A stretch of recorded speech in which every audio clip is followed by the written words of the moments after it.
All right, thanks for joining me this evening. My name is Reese Hughes, and I'm actually grateful that any of you are here on such a nice evening. But I promise that we'll be done before sunset, just 2 days away from the summer solstice, which you may not know is also known as Hike Naked Day.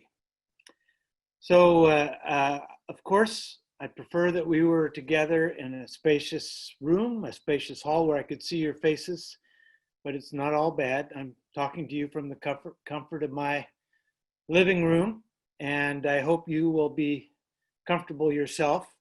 Take notes.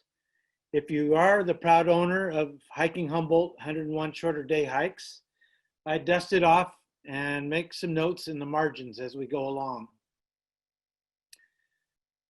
You can ask questions via the Q&A feature on Zoom, but I have way too much content. I should be upfront about that, so I'll be a little selective about responding to questions until the end of this. In addition, I've sort of learned that if my picture is in the way of some of the content, you can probably move that little box around so that it's in a less troublesome part of the screen. This webinar will be recorded and available on the Humboldt Trails Council website, which is humtrails.org. And a special thanks to Humboldt Trails Council, and Michael Kaufman, and my wingman tonight, Steve Jones, for their support. So, okay, let's go. Get your walking shoes on and let's get started. The first confession I have to make is that I struggled to limit the number of walks to 12. So I think that it's 13, and really it's going to be a lot more than that because I just have no ability to sort of control myself when it comes to good walks. There are so many good walks that relate to social distancing in Humboldt County. One of the things that I'm going to talk about today, I'm going to focus on beaches and roads because it's better for walking than single track trails.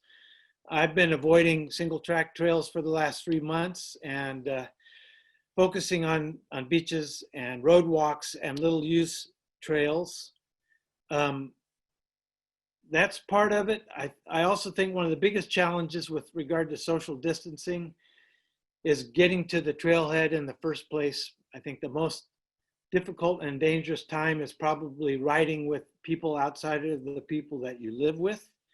So I know that we have been caravanning instead of carpooling to trailheads over the past several months, and I think that's the reality for the foreseeable future. Masks are good. Obviously, don't share food or drink. I think those are some of the key things.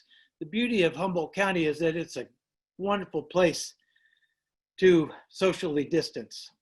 We have a daughter that lives in LA, and I talk with her, and it is so challenging in that environment to walk anywhere and be socially distant. But here we are. We have 110 miles of coastline in Humboldt County, more than any other California county. We've got wonderful mountains. We've got wonderful rivers and oak woodlands, deep forests. We have 1,300 miles of paved public roads, paved and unpaved public roads. So it's a great opportunity to social distance and walk on some of these little used roads, part of which I'll be talking about tonight.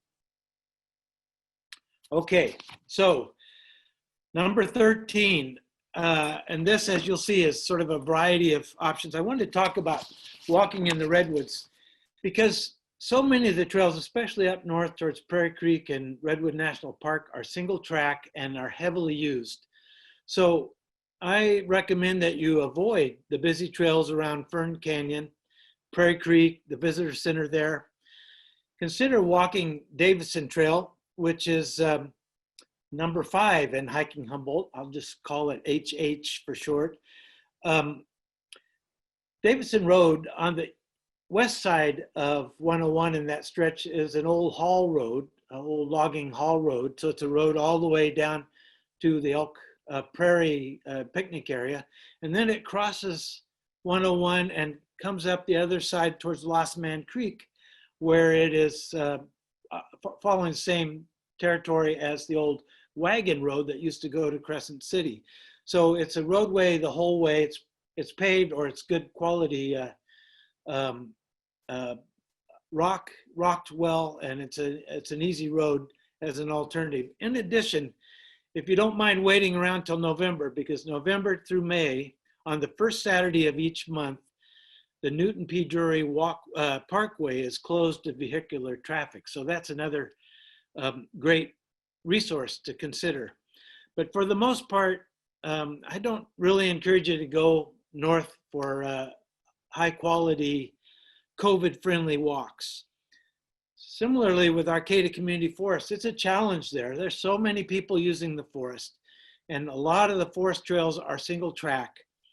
But if you are going to go up there, my personal favorites are road walks of doing 9 from the access point on Fickle Hill Road to Trail 8, around in that loop, with the possible extension of Trail 12, which again is a road up to the high point and the community forest. But again, Arcata Community Forest, when there's so many other good options, tends to be high traffic area. So I really want to talk a little bit about Fern Canyon. I mean, not Fern Canyon, about Humboldt Redwoods. Humboldt Redwoods has some little used walks like this picture, which is the Drury Cheney Trail, or the Garden Club of America Grove Loop Trail, which crosses the Summer Bridge and doesn't really get much traffic. The roads to Look Prairie, Grasshopper Peak are steep and strenuous, so I'm going to highlight, finally we get to trail number 13 that I'm highlighting here, which is the Squaw Creek Ridge Baxter Trail Loop. And that is actually number 69 in hiking Humboldt. And why I like this, see if I can make my cursor work, is to park here at the parking area for Grasshopper Peak. So the first part on the multi-use trail, which is really the road, it goes up and then connects with a right turn to Squaw Creek Ridge Road, which takes a nice contour along this path until it gets to the Baxter Trail. You can follow the Squaw Creek Ridge Road all the way to Whiskey Flat Trail Camp, which really is 3.7 miles along and be 3.7 miles back, but it follows the contour fairly much more of a friendly walk than going up to Grasshopper Peak. The one stretch of this trail walk that is single track trail is going down to Baxter Environmental Camp, which you can then connect with the access road to Baxter Environmental Camp and go up to the Mattole Road and get back here. That's about a 5-mile loop walk. You can go a little longer if you're so inclined over here to the Hamilton Barn Environmental Camp and the access road to that, or the parallel Homestead Trail. And it makes then 2 crossings of Bull Creek, which are very possible now. Water is low, you'll get your feet wet unless you take your shoes off, but it's not a difficult cross, and make the trip back around to the parking area. That's about a 7.1 mile loop. This photo at the bottom of the screen is taken from this viewpoint here on the Baxter Trail. It's a wonderful look down over Bull Creek. All right, we're going to shift locations to Coal Springs, which this is the Horse Mountain area. I'm calling it a wander or an exploration. In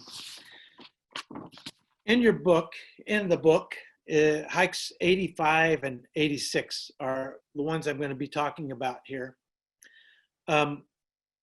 Basically, Coal Springs is I call it a wonder because there's not a specific trail, and that's a problem with the Horse Mountain area in general. And this picture shows Split Rock, which is one of the primary features in the Coal Springs Wonder.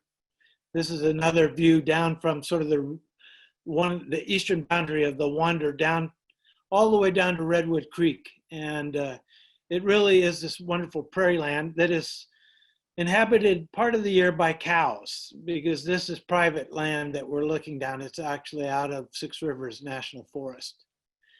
And here's the map. And again, another view of Split Rock. So if you go about 2.6 miles south on Forest Service Run 1 from right at the base of Horse Mountain, there's a confluence of 4 roads.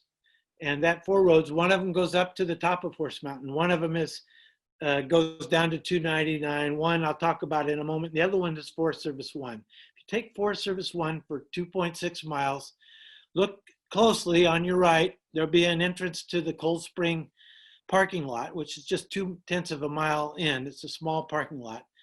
And then I think it's easiest to consider it in terms of some walk boundaries.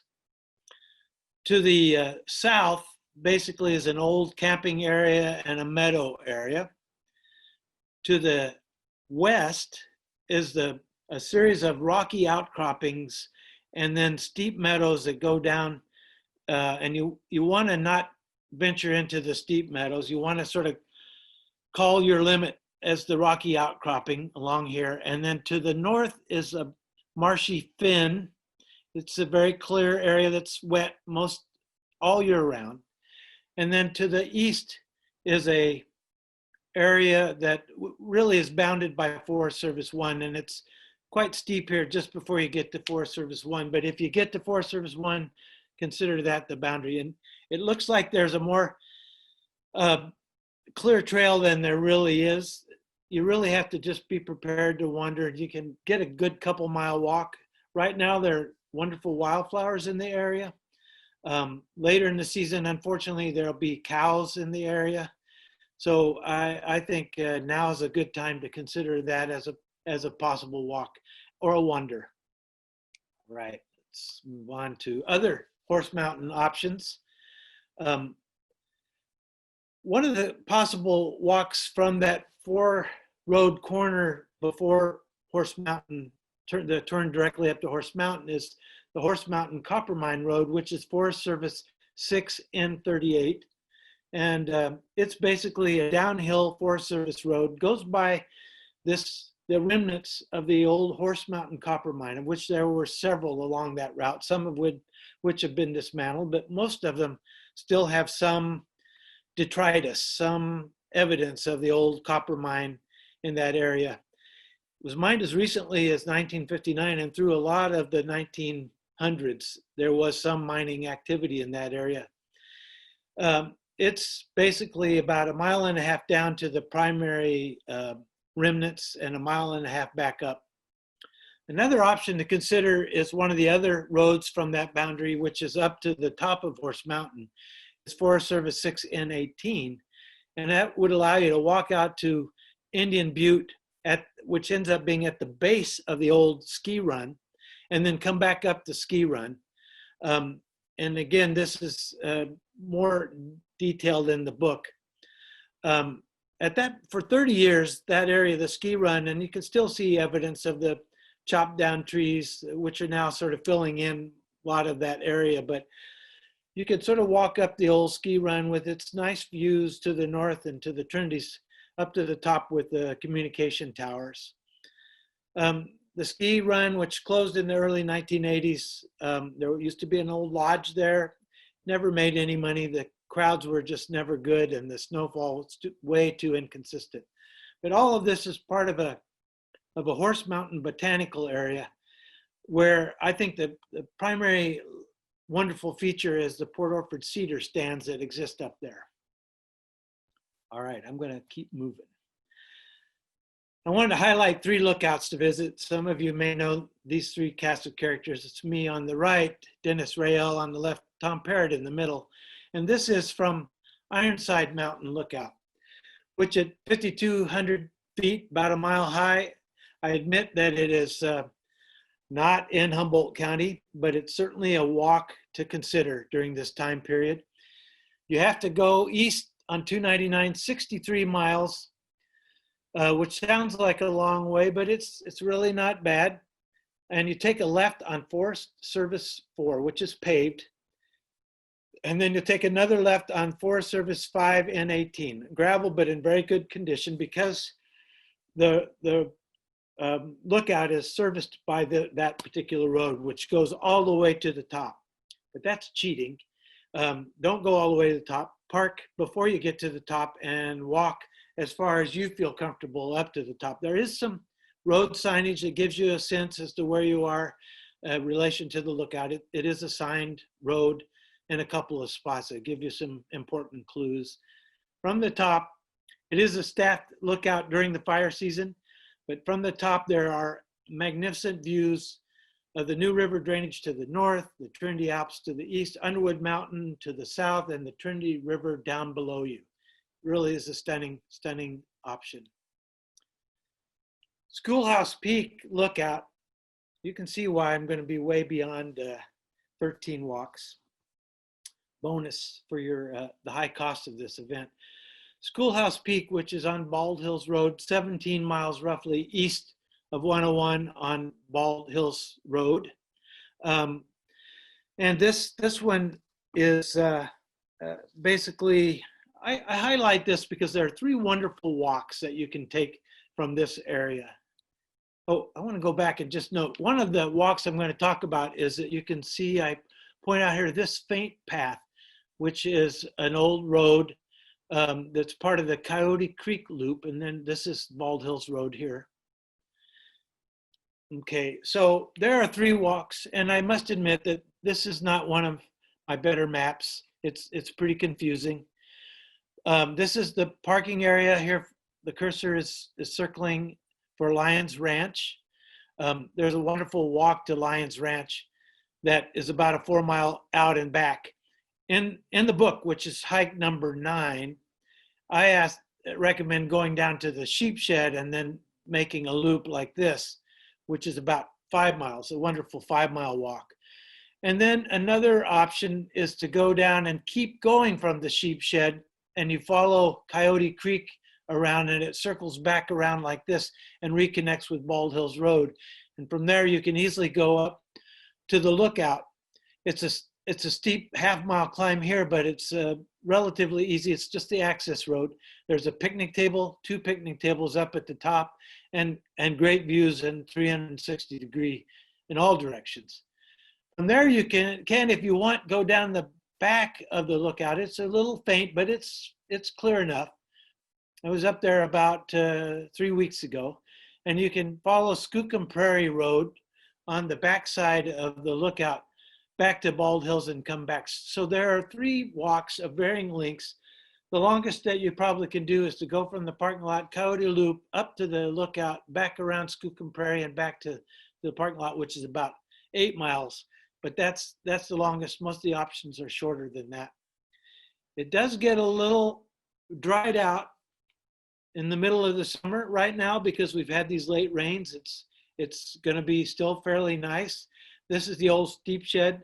From here, you go to the right over to Lions Ranch remnants. It's part of the old barn and the outbuildings of one of the 5 Lions ranches that the family owned for nearly 100 years.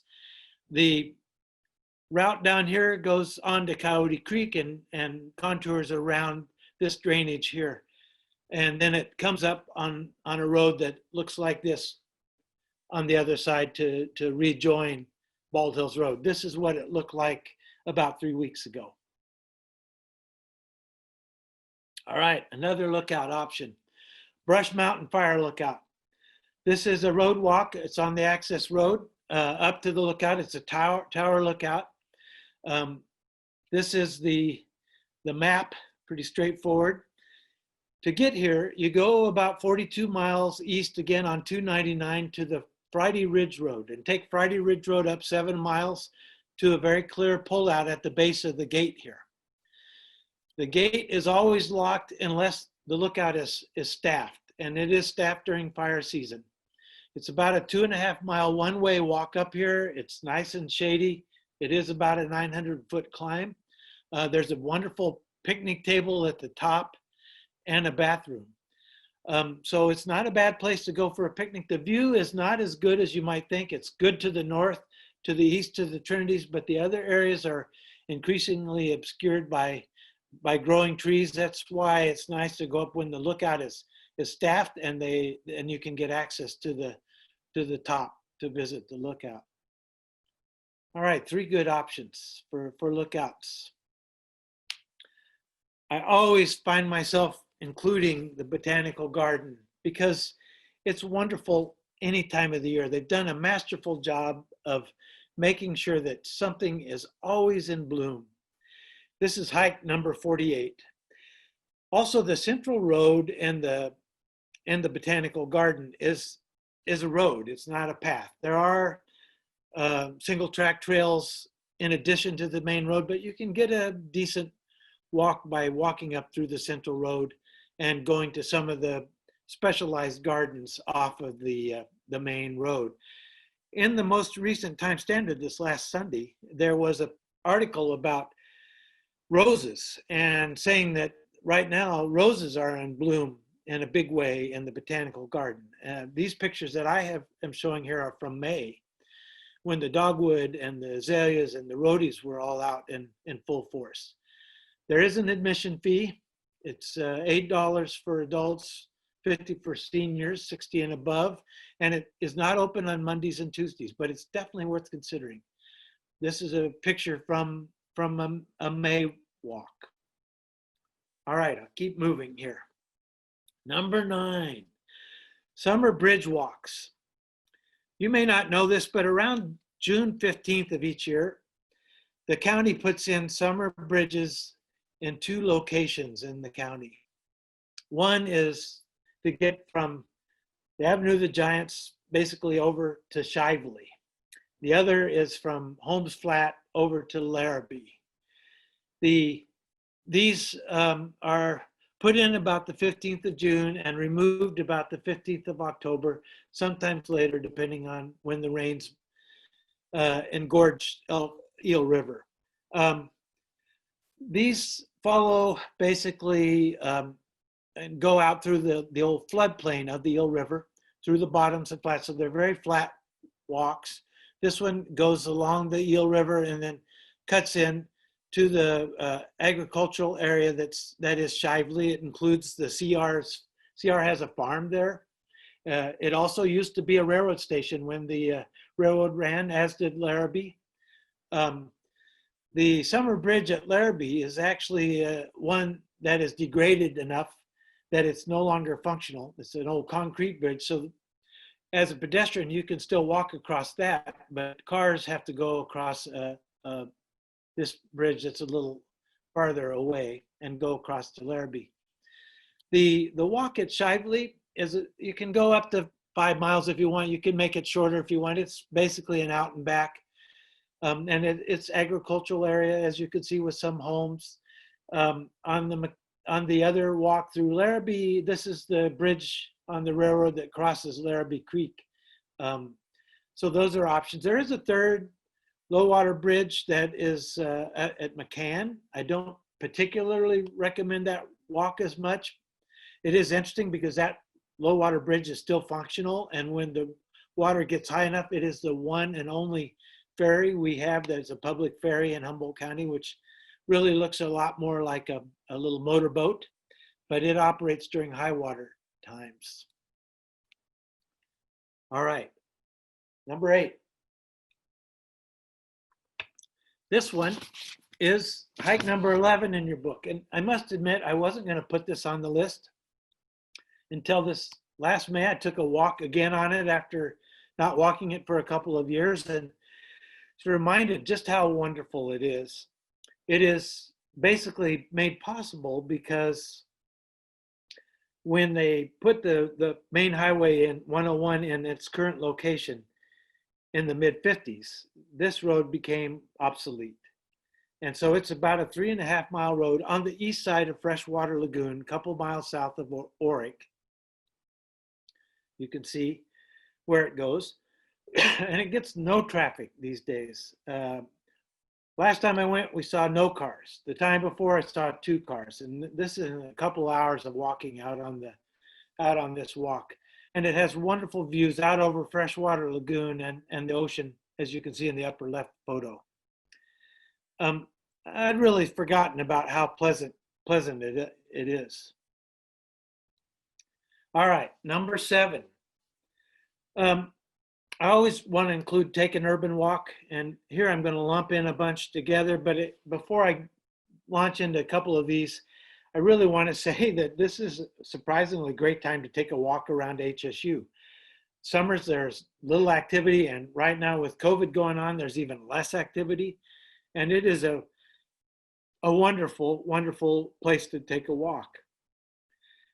Urban walks, particularly in Eureka and Arcata and Ferndale, are a wonderful way to sort of have a historical experience as well as a nice aesthetically pleasing experience. There are 19 places in Eureka that are on the National Historical Register of Places. 8 in Arcata, 7 in Ferndale. There are a couple in Fortuna. There's lots of wonderful Victorian literature that you can take advantage of, not literature, architecture that you can take advantage of. Arcata's Walk has everything from cork trees to shotgun houses, the Phillips House, which is operated by the Historical Society, Bret Hart's house, and the building that housed the Knights of Pythian's North Star Encampment, which was an old fraternal organization founded back in the 1860s. So lots of things that are both historical and aesthetically of interest. You can go to Arcata History, all one word, .org, and they have outlined 3 additional tours that you can consider taking.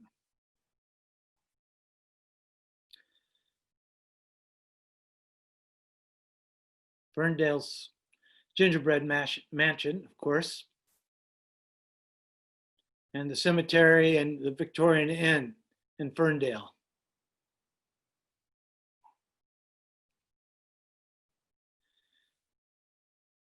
The Lolita Tunnel. I was sort of hesitant to include this one, except it is just so fascinating. There was a little washout, and here's the map of the route. Goes from downtown Lolita, following the railroad right-of-way for about a mile, 0.4, or it's about a mile until you get to the tunnel. The tunnel's 0.4 of a mile long. There was a washout here, but I just talked with my friend John Schaefer, who took this just a short time ago. And as things dry out in the summer, it's very passable. And there tends to be a little water, not much before the beginning of the tunnel itself. So you want to take a headlamp or a flashlight. And the tunnel, which was originally built in the 1880s, it is in amazingly good shape. It was, I think, retrofitted in the 1850s. Barry Evans did a nice piece in the North Coast Journal not that long ago about this walk as well. It's not one for rainy times. It's not one for later in the season, but it's quite intriguing to do that now. And if that walk's not enough for you, then I think it's fascinating to go basically make your way around to the cemetery, which is basically located about 150 feet just above the tunnel, directly above the tunnel. And that cemetery has a number of gravestones of people who were famous Humboldt figures from our past. Okay, 3 quick escapes from the marine layer when that kicks in. I know it's beautiful tonight, but it will be back. One option that I often recommend, because it's so easy to get to, is to go up to Neyland Airport and walk along Mountain View Road. It's basically a little used gravel road that goes on from Neyland Airport. No great changes in elevation until you get a couple miles into Mountain View Road. It's a wonderful and easy way to go. There is a bathroom up at the Neyland Airport as well. This is what it looks like about now. It's a combination of some woodlands and open fields. So it's great when it's foggy. Another quick escape, one that you don't think about. It's about an hour from Eureka to get here. is to go into Lax Creek, which involves a relatively short drive on 299 east and down into the to Redwood Creek Valley and up Bear Road on the other side and into the Lax Creek area, which is basically BLM land that was purchased. They purchased the entirety of that drainage and have been in the process of putting in a number of walks on both the east and the west facing ridges. The one I'm particularly talking about, Pine Ridge, is on the east side, and where I think the most interesting walking trails and also mountain biking trails are. You can choose your poison. You can go from 6 miles of walking to a mile to mile and a half of walking. And there is now a nice toilet up there and even primitive camping if you're so inclined. This is what it looks like a little later in the season when things again start to dry out. All right, my third escape, again, relatively nearby, is Bald Mountain Road, not to be confused with Bald Hills Road. And let's see, that one is also in the book. It is a relatively short trip up the Maple Creek Road, south from Corbell and Blue Lake. A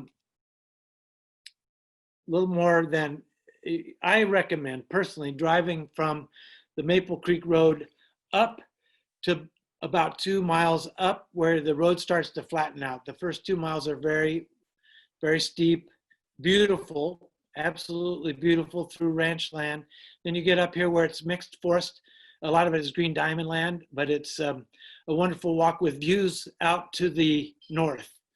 And it goes up to, eventually it joins Snow Camp Road. All right, number 4. It's hard not to include the Nature Center and Malel North. This is one of my favorite walks. Somebody asked me earlier, favorite walks. This would have to be very high on my list. I also have been asked about dogs. One of the limitations here is that Malel North, which is this area here, does not allow dogs, whether they're on a leash or not, but the rest of the peninsula does allow dogs. So my favorite walk, the one that I mentioned here, is to park at the Nature Center, the Friends of the Dunes facility, take the this is single track out to the beach, and then from the beach you go north along the beach all the way up, if you don't have a dog, all the way up here to the Malel North. And then I recommend coming back on the access road, which is still close to my knowledge at this area right here. And then you can either come back by crossing the road and going over to Peninsula Drive and cutting back to the access road to the Nature Center, or you can go in again and go along the Waterline Trail and back to the Nature Center. That total loop is about 5 miles. Take your time. It's really a wonderful loop, and this is one of the most surreal views from the top of one of the high dunes in Malel North. Again, one of my favorite spots to go. And this is the other side of the dunes, looking east along the slough and towards the bottoms area. The peninsula has a number of other areas that are really nice for walking as well. And I'd love to include this picture because the peninsula has lots of history attached to it as well. Back in 1956, when Georgia Pacific bought this from the Hammond Company, before the Hammond Company purchased it, it was in 1889 when it was owned and it was being developed. This whole peninsula is basically vacant, and it was being developed. And they picked the name Samoa because during that period of time, trouble was brewing with the Samoa Island chains. The Germany and Britain and the US were all fighting over the claim of that territory. So there was a considerable patriotic fever that existed. So the developers thought, well, we'll name it Samoa, and people will want to buy it because buy the plots out there because of it's their patriotic duty.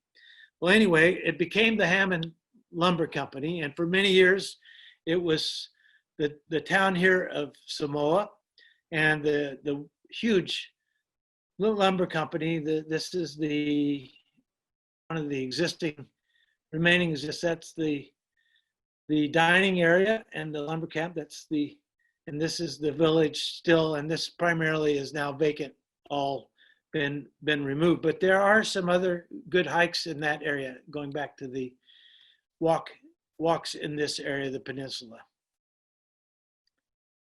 All right, let's see. Number 3, Centerville Beach to Fleener Creek Loop. This is hike number 53 in your book.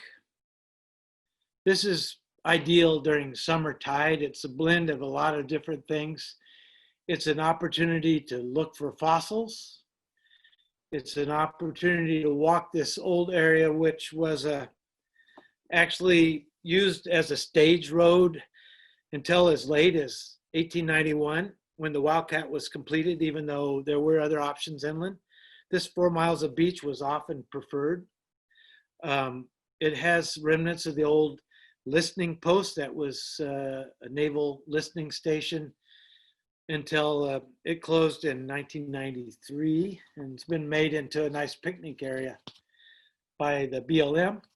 So I thought I would include some of the minus tides that are coming up in the not too distant future, because this is a wonderful time to go out and explore this area. So you can see that in another week or so, there's a series of minus tides at reasonable times during the day, and early in July and mid-July. And then after that, our minus tides become much fewer and farther between as we get farther and farther away from the summer solstice.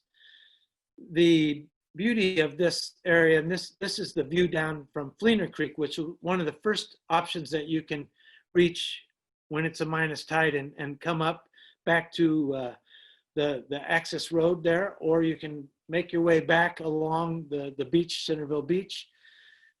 During these minus tides, and because there's been so much deposition of sand, you can keep going on down another mile to mile and a half down to Guthrie Creek, which provides another access point to the Centerville Beach, and a wonderful place to go with these big high bluffs adjacent to the beach, and why you only want to go during minus tides, because it can be very dangerous during high tide or during times in the winter when a lot of the sand has been removed from the beach. So it's a cautionary tale, but right now is a great time to go out to that area. Another area you might consider if you're out there, another road walk. Let me not get ahead of myself. This shows the map of that area, the parking at the Centerville Beach area, the walk along the beach, fossil-bearing cliffs, onto Guthrie Creek if you want, or just out and back. It's about a 4 to 5 mile walk if you want. You can go a little farther, but there's a no pass that happens in about another 3/4 of a mile onto the south. A nice loop is to start at this parking lot, go up the beach, go up Fleener Creek, and their BLM has put in some nice little trails over to the picnic area and then down the road back to the parking area. That's about a 2.8 mile walk. This is what it looks like from the far end of the beach. Magnificent, again, during minus tides.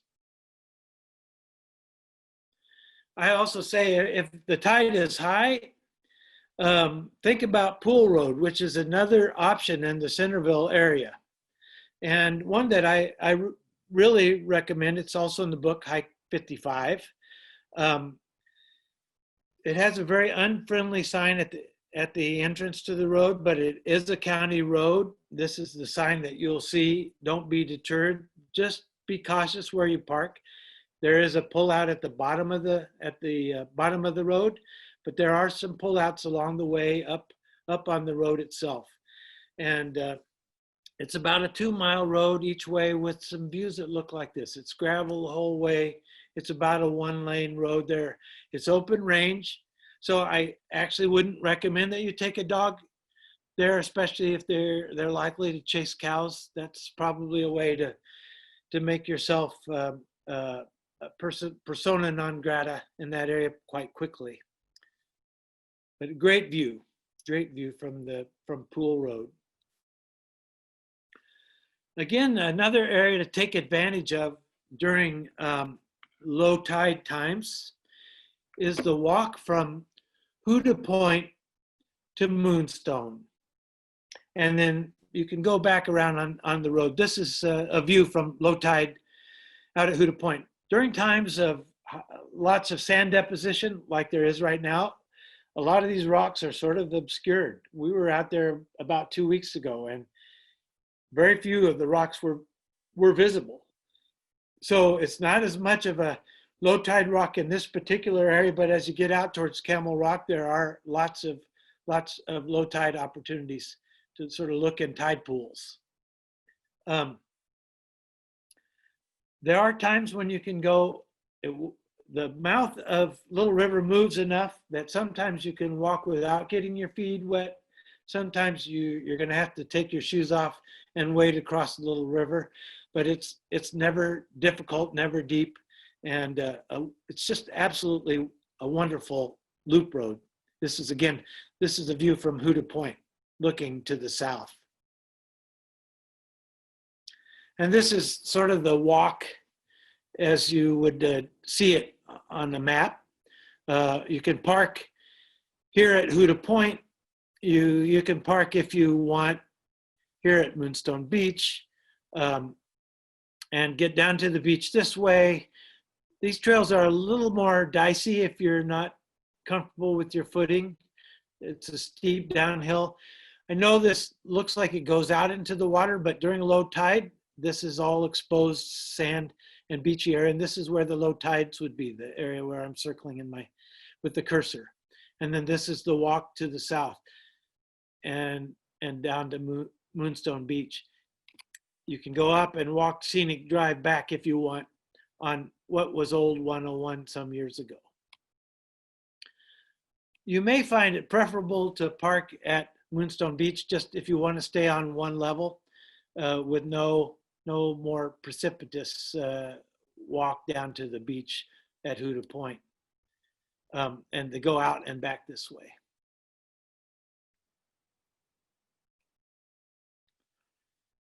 All right, none of my talks would ever be complete without including Bear River Ridge. This also would be one of my favorite walks. It's a road walk. It is an area that was in the news quite a bit when we were considering the possibility of a wind farm up in this area, and there's a good reason why. So you sort of have to be picky in the choice of times that you go up there, because if it's windy down here, it's going to be really windy up on the ridge top. It's all, again, an open range. If you're going to take a dog, I think I would definitely make sure that your dog is leashed. There are both cows, and I've seen sheep, and I have seen some herds of wild pig up here as well. My suggestion, this from Mattole Road all the way to Monument Road on the other end of the route, and this is taking Mattole Road up from Ferndale or Monument Road up from Realdale, one end or the other. I often like to park at the intersection of Upper Bear River Road, which is another nice walk actually, and Bear River Ridge Road, and then walk here. And it is a fairly uphill up to the high point, which is not far from Kinman Pond. And I'll talk about the historical significance of Kinman Pond and Kinman in a moment. But this is probably about a 2.5 mile walk. Any of this area is a good walk. This is another area, it's a nice walk. Park up higher and walk along this section of the ridge line. This gives you views out to the east. This has better views to the west and to the north, but there isn't a bad view there. There are no amenities up here. It looks a lot like this. It dries out later in the season. It can be quite green early in the season, looking like this earlier in the season. This is looking down over Rio Dell and Scotia and farther to the east. So Kinman Pond is named after this figure in Humboldt County history, controversial figure. Seth Kinman initially built a cabin up about the side of that pond on Bear River Ridge in the 1850s. And he shot lots of grizzlies and lots of elk and converted them into chairs, which he initially became famous because he took one and presented it to President James Buchanan and later several other presidents. So he took it with him through the Panama Canal and went all the way to the East Coast, dressed not unlike this, and he made quite a stir and became sort of I guess it became almost a way of raising money and attention to good old Humboldt County. He eventually left Bear River Ridge and moved down to Table Bluff and owned a little drinking establishment, a hotel and a saloon in that area on Table Bluff.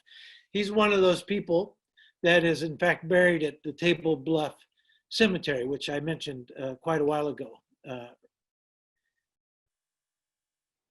There are other possibilities too.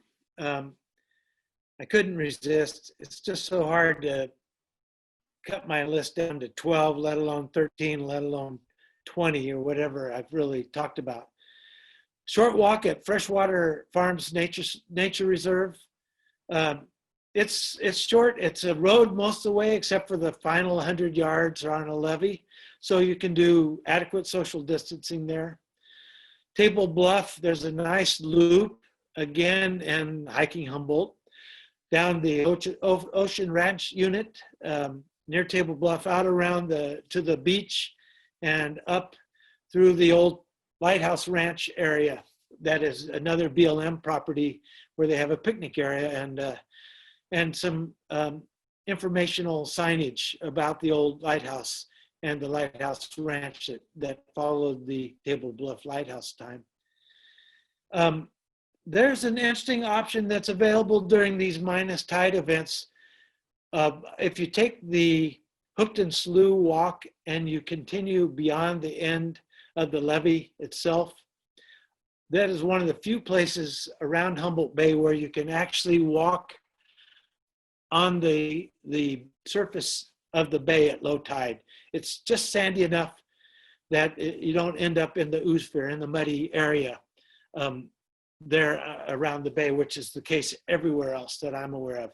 You can actually go all the way to the remnants of Southport Landing, which is probably another mile and a half from the end of the levee. The Redwood Creek levees are another possibility, another option that exists. And then I'd be remiss if I didn't mention the new South Side Trail at Elk River. It's single track only, but you can take the paved roadway out to Falk, which is a 1.1 mile walk along the Elk River, or the BLM has again put in a wonderful new, they have to put in 2 low water bridges, so it's low water periods of time only, which is the summer. And it is a little longer trail through on the south side of Elk River. The nice thing about that is you see a lot more evidence of the old mining detritus from that time period. And it's an interesting walk as well. There's so many more, but I will leave a little time for questions. I have a few final thoughts. If you missed the 4th Trail Summit of the year, which was a virtual summit that occurred 2 weeks ago, you can still watch it on video and get the latest news about things that are happening with regard to trails in Humboldt County at humtrails.org. It's available. It was recorded. It's also where you'll be able to watch this in about a week or so in the future. We hope the McKay Community Forest will be coming online soon. Some of you may already be doing some advanced previewing, but the hope is that that will open up later this summer or in early fall. And we also hope that construction will begin on the last 4 miles of the Humboldt Bay Trail in 2021. If you watched the Trail Summit, you know that ground was broken on a short length of trail that begins the Annie and Mary Trail from Blue Lake, downtown Blue Lake, with the hope that that will be constructed this summer with more to follow, including a 3-mile extension that the city of Arcata is working on to go from the skate park in Arcata all the way out to the pump station #1 in Mad River. And my last plug is for the volunteer trail stewards. A lot of the ways that we maintain all these trails is with volunteer efforts. And you can find out more about those options. We are going live again after 3 months of quiet during the COVID time, but we started last week on the Wharf Trail and the Ikshari Trail with the active work days. We'll be again out in Arcata on the 27th of June, and we'll be opening up in the Hammond and the Wharf, the north part of the the Eureka Waterfront Trail the 3rd week of July. And again, we'll be up in McKinleyville during that time as well. So you can find out more about all those options at, again, humtrails.org. All right, my final slide, and then let me look at questions here. We have about 7 minutes until we want to leave. All right, Jeff Black puts in a plug for a recording. Anybody that sees river otters out there, go to otters@humboldt.edu and record your sighting of river otter. Summer Bridge is in how at Humboldt Redwoods. They are in now, is my understanding that they are in as of about a week or so ago. All right, Tasha Howe asked me a question about better directions, really. You know, Tasha, what I would recommend is that you buy this wonderful book, Hiking Humboldt. It's probably got the most detailed directions, or go and take your time going through what I've talked about today and look at the map directions, which are partial in some cases, or I provided some more detailed directions for some of these. So the book itself has detailed directions for each trailhead, and the ones that are in the book, and the others I've tried to give more details. So you say, for example, Bald Hills Road is just north of Orick, and it's worth looking maybe on your map of Humboldt County, and about a mile north of Orick, you can take a left turn on and follow Bald Hills for 17 miles into Lyons Ranch. Let me see what else. Karen Underwood, sync me to your YouTube for these 2 webinars. Okay, I'll deal with that later.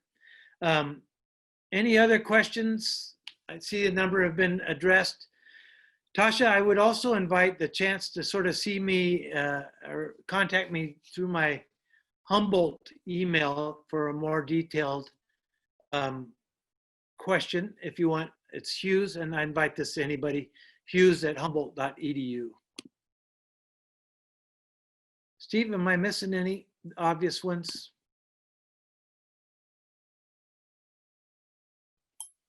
We have a couple minutes left, and people can still get out and maybe see this beautiful sunset and enjoy the last hour of sunrise. So I'm getting some good shout outs for Hiking Humboldt. I think it really is probably the answer be money well spent. All my royalties go to support the Humboldt Bay Trail Fund. So you don't have to worry about me getting rich. Reese, I think someone had asked a question or said that maybe Lax Creek had a gate across it. So it seems like it would be good to check with the BLM Arcata office before heading out there. You know, I've been up there, I would guess, a dozen times, and there is the potential of closing a gate, but I've never seen the gate closed. So it's hard for me to imagine under what circumstances they would close the gate. There is an additional gate that goes down to the Beaver Ridge side that sometimes may be closed, but both of them are generally open. And so I'd be very surprised if those are closed, but you can contact the local BLM office and I'm sure get the latest information. There is a BLM office in Arcata.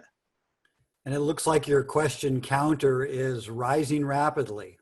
Yeah, okay, now this may be an operator error. How do I see these questions? Let me close and open it again.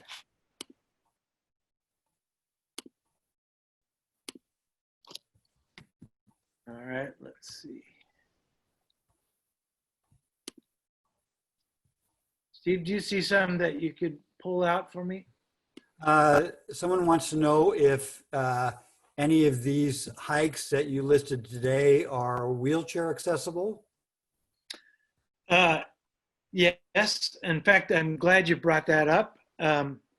Certainly, and I'll do this off the top of my head, but the walk at the Botanical Garden, there is a wheelchair accessible portion of that walk. In addition, the state parks has made a concerted effort to do a number of trails that are to state parks ADA accessible standards, which are different than what you might think of with those standards, but it means that they are hard surfaced, not necessarily concrete. They're hard packed surface. They have a modest gradient. They don't have any barriers along the way. There are a number of walks, both in Humboldt Redwoods and Prairie Creek Redwoods that meet those criteria, and wonderful ones to consider. The Drury Cheney is a good example of that. The one that I mentioned earlier down in Humboldt Redwoods. So that's probably my quick answer to that question. And someone would like to know if the summer bridges are in on Redwood Creek. I do not know that. I do not know whether they're in. I was last time I was there was about 3 weeks ago, and they were not in at that point. So I'm not even sure that they're answering the. I don't know. I do not know the answer to whether they are answering their phone line at the visitor center. I will find the answer to that and post it on Hum Trails in some fashion. Anything, I don't seem to be able to scroll down. Oh, there I can scroll down the questions. See if anybody knows.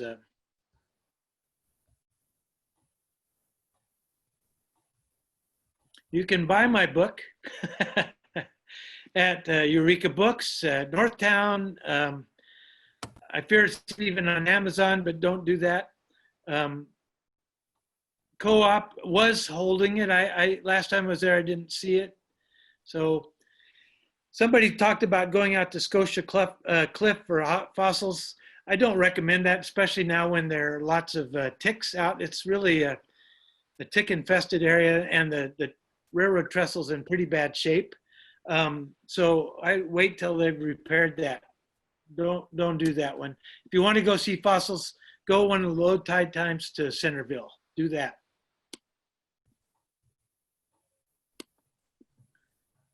Let's see, Steve. You see any others that I? No, there's a lot of thank yous, and I thank you as well, Reese. All right. All right. Well, thank you very much. Thank you, Steve. Thank you, Humboldt Trails Council, and thanks all of you. So get outside, go walking, do it safely, and enjoy the rest of this beautiful evening.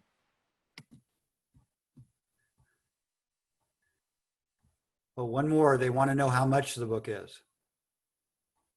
Oh, I'm not sure. That's a good question. I don't know.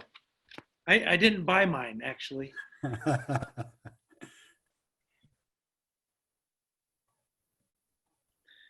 All right, Steve, thank you very much. Okay, Thanks. I'm going to stop recording and end the meeting. All right.